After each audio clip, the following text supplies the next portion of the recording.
Great, thanks very much. So it's my pleasure to be able to talk to you all today about the work that I did over the course of my PhD. As a quick overview of what I'm going to go through, I want to start off by introducing these sequential models that I developed. Then I've applied these to a study, a really interesting study on replay. So I want to give you a bit of background on what replay is and why it's important, why we want to study it. Before diving into the results that these models give us in terms of mapping out the sequences of activity that we see replayed. Finally, I just want to finish off by tying that into the more traditional analyses that we do of resting state networks and showing how this fits into that picture. So in MEG analysis, one of the general problems that we face is that we record in tasks, record multiple trials of a particular stimulus, and the data that we get, it may follow a fairly regular sequence of activity, but there's some stochasticity in time. So there's things that happen at different times over different trials. And the standard method for either encoding or decoding models is to align everything in time, typically by the stimulus onset, and train your model time point by time point. So you start off with the very first sample in time and sort of iterate through all of the data. And effectively, whatever model that you're training, what it sees for that particular stimulus is this image on the bottom, which is something of a blurred out, smudgy representation of those actual sequence events. So we asked whether we could instead identify data points that are commonly distributed in space, so that all those points that have a common distribution over sensors are pooled into a particular state, and each state then learns the particular encoding or decoding model parameters that you're trying to fit to the data. In so doing, through variational inference, you can then infer the best combination of state time courses and model parameters that best describe the data. And what you end up with is, for each trial, one of these state time courses that tells you the timing on that trial at which patterns of activity change, but then you also have for each one of those states the model description, so the parameters, encoding parameters or decoding parameters as you fit. So like I said, we applied this to a really interesting study on replay. What's replay? Well, it's been known for some time that when a rat runs along a track, there are place cells in the hippocampus that encode successive locations along that track, and they fire in a sequence. Later, when the rat goes to sleep, there are those sequences are reactivated very rapidly or replayed very rapidly in these events that simulate the past experience of running along the track. It's also been shown that this extends, it's not just to the hippocampus, but it extends to widespread cortical areas such as visual cortex.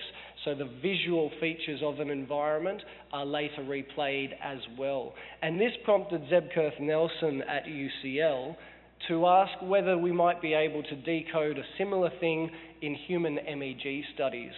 So he set up a task whereby people had to navigate through a set sequence of items, and he then trained classifiers on those individual items and looked in the data for whether there was significant sequential reinstatement, like these sequences ABC, ABC, that recur over time.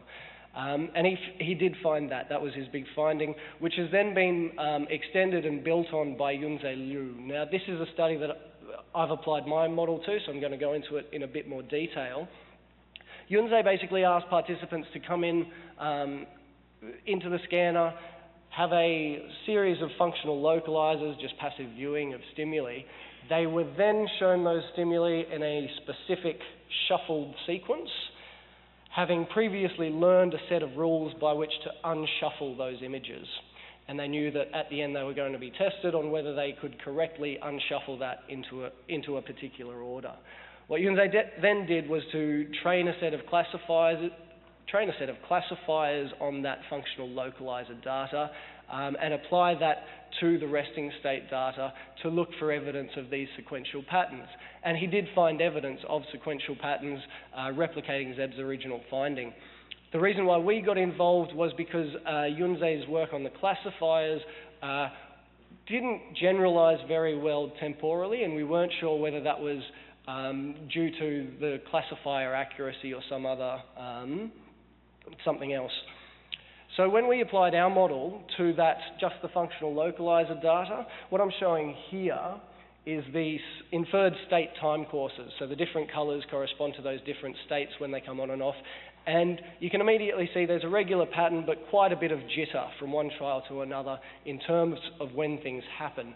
And that jitter actually predicts quite well the reaction times on individual trials, which tells us that it is reflective of some underlying physiological process in the processing of that information.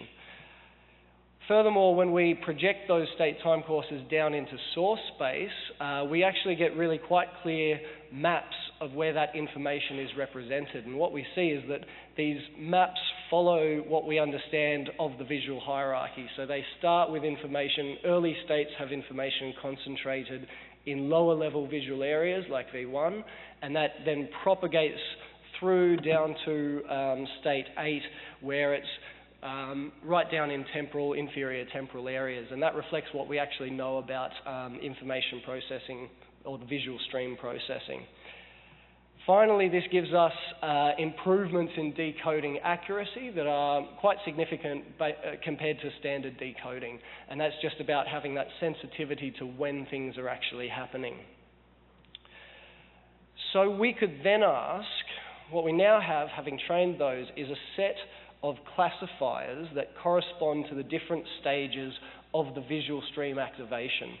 And we could then ask whether we saw significant evidence of replay, so of these A, B, C, D sequences, in each of those brain areas. And we did find three particular states, so 3 stages of the visual hierarchy where we did have evidence for that. So that's already a good finding in terms of showing that having that temporal sensitivity enabled us to decode something going on more generally across these 3 different stages. We then wanted to ask what the pattern was between those stages of the visual hierarchy. So in all of the training data, the information comes into lower visual areas and propagates through into higher visual areas. And we were wondering, do we just see, when we have these replayed sequences, that same pattern starting at lower areas and propagating forward? And what we saw was actually the reverse. So the lower areas were lagging the same sequences occurring in higher visual areas, which contributes to this model where replay is instantiating these rapid sequences that propagate from the higher order visual areas back down in these top-down sweeps down to the lower sensory reconstructions of that, the original stimulus. So finally, we then wanted to understand how this fit into the more typical analysis of resting state data, looking at the broad patterns of resting activity as inferred in MEG, which gives us quite high temporal resolution in terms of when those resting state networks are active. So we were able to infer the main resting state networks that explain the data and look at how they align to these replay events. And we found a very strong correlation between these top-down sweeps and 2 particular states. One of those states is the default mode network. And that's really interesting because the default mode network, it is known to correlate functionally with memory, various memory functions, as well as sort of goal-directed planning. And if we had to think about a network that might correspond to replay, which is known as a memory consolidation mechanism fundamentally, this would be a pretty good candidate for it.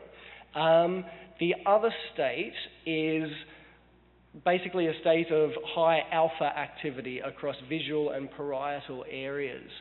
And that's also interesting because alpha is understood as an inhibitory mechanism that inhibits the immediate sensory inputs, which we're interpreting as if you had to do these top-down sweeps, you would need to inhibit the immediate sensory input to avoid interference. So that fits in quite nicely, I think, with that picture. Just to summarise and wrap up, what we see by using these sequential models and mapping out the sequences of activity in the task is that we can then decode these top-down sweeps that reverse that original sequence of activity. More generally, these top-down sweeps are predicted by activity in the default mode network and alpha. So big thanks to the other members of the team, and thanks to you all for listening.